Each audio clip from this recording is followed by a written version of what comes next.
এই যে 2024 সালের ছাত্রগণ অভ্যুত্থানের পরে একটা নতুন বাংলাদেশ গড়ে তোলবার যে সুযোগ সৃষ্টি হয়েছে, একটা সত্যিকার অর্থেই অসাম্প্রদায়িক সকল জাতি ধর্মের অধিকারকে যেখানে সংহত করা হবে, রক্ষা করা হবে, যেখানে সকল মানুষের তার অধিকারকে প্রয়োগ করতে পারবে এবং আমরা অর্থনীতিতে, রাজনীতিতে সকল মানুষের অধিকারকে নিশ্চিত করতে পারবো, সেই ধরনের একটা বাংলাদেশ গড়ে তোলবার সুযোগ সৃষ্টি হয়েছে। সেই বাংলাদেশকে আমরা গড়ে তুলতে চাই।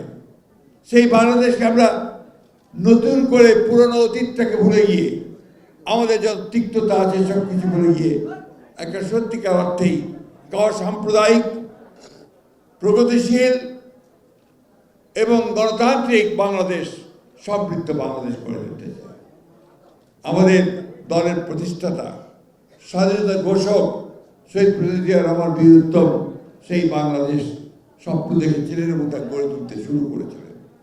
আজকে এখানে আমাদের রানী মাতা তিতার বক্তব্য বলেছেন যে 92 সালে তারা, সম্ভবত 92 সালে তারা আমাদের গণতন্ত্রের মাতা দেশনেত্রী বেগম খালেদার সঙ্গে তারা বসেছিলেন, কথা বলেছিলেন এবং পরবর্তীকালে আমাদের এখনকার যিনি তরুণ নেতা, যার উপরে গোটা দেশ তাকিয়ে আছে গণতন্ত্রকে প্রতিষ্ঠা করবার একটা স্বপ্ন নিয়ে।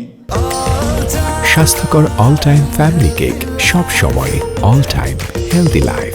সেই তারেক রহমানের সঙ্গেও তারা বসেছিলেন, কথা বলেছিলেন। আজকে সেই সময়টুকু আবার ফিরিয়ে আনা দরকার।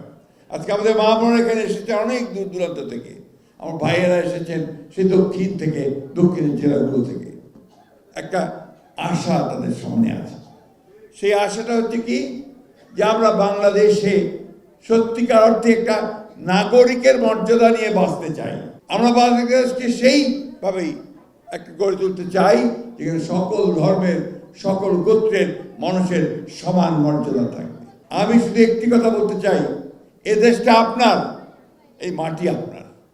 1971 সালে যখন আমরা স্বাধীনতা যুদ্ধ করি, সেই যুদ্ধের সময় কিন্তু আমাদের কোনো পার্থক্য ছিল না। আমরা হিন্দু, মুসলমান, বৌদ্ধ, খ্রিস্টান সবাই একসাথে আমাদের এই দেশের স্বাধীন করবার জন্য লড়াই করেছিলাম। আজকে আবার সেই মন্ত্রে উদ্দীপ্ত হয়ে আসুন আমরা সবাই এই বাংলাদেশকে সত্যিকার অর্থেই আমাদের এই মানুষগুলো যারা ভূখণ্ডে বাস করি তাদের বাস করবার উপযোগী একটা দেশে রূপান্তরিত